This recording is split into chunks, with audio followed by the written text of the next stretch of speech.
We are talking our Week 7 impact transfer players. Grace Remington here with Clint Brewster. And obviously, we got to talk about the hero of the weekend, Hendon Hooker, knocking off Alabama for the first time in 15 years. And this is a guy who's never going to have to buy a drink again in Knoxville.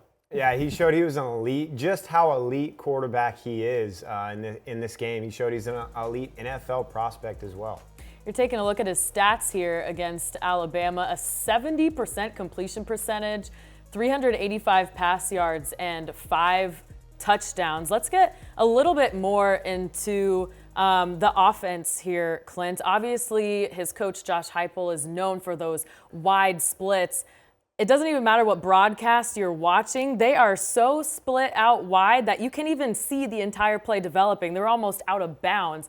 An offense like that makes the reads a little bit simpler for a quarterback, but you still need a guy who makes decisions quickly. What did you see from Hendon Hooker against Alabama, and how do you think he is fitting into this offense in year 2? Well, just what you said, his poise and calmness under duress was really good. He's got a clutch gene we saw down the stretch.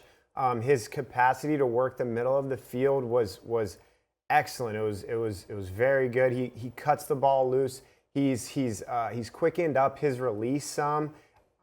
He's showed he's a high-profile NFL quarterback going forward.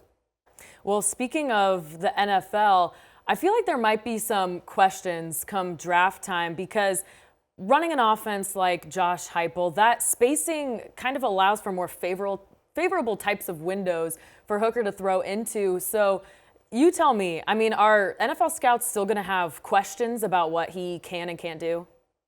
Yeah, I think so. There's always going to be a question if that spread offense correlates to the NFL. But he's making some NFL passes with his you could see the trajectory on his deep ball. I mean, he's got size, he's got mobility, he's making quick reads. Like I said earlier, he's working the middle of the field consistently. He's making advanced level throws consistently.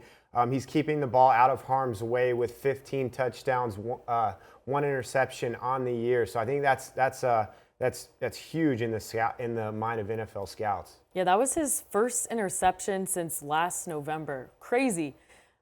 His Heisman odds also shot up to second best, just behind C.J. Stroud. And if Hendon Hooker were to win the Heisman, actually, he would be the first one for the Vols. The closest they've ever gotten was runner-up, and that was Peyton Manning in 1997. Hard to believe there.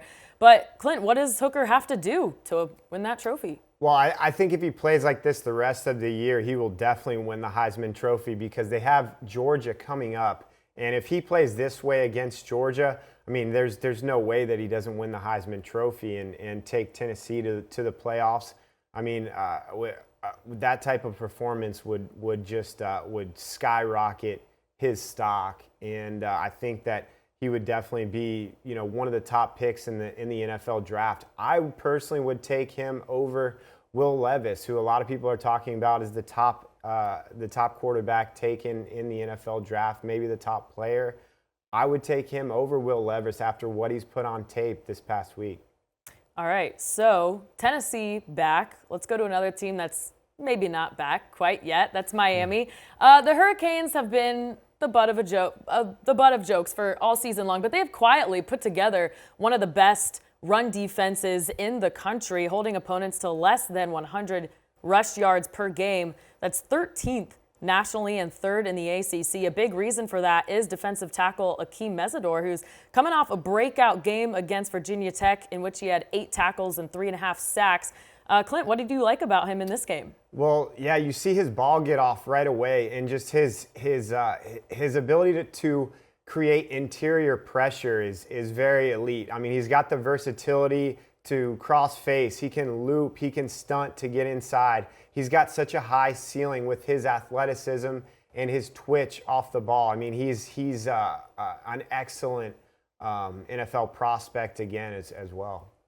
And an interesting storyline here is Mario Cristobal actually tried to recruit him across the country when he was coaching at Oregon.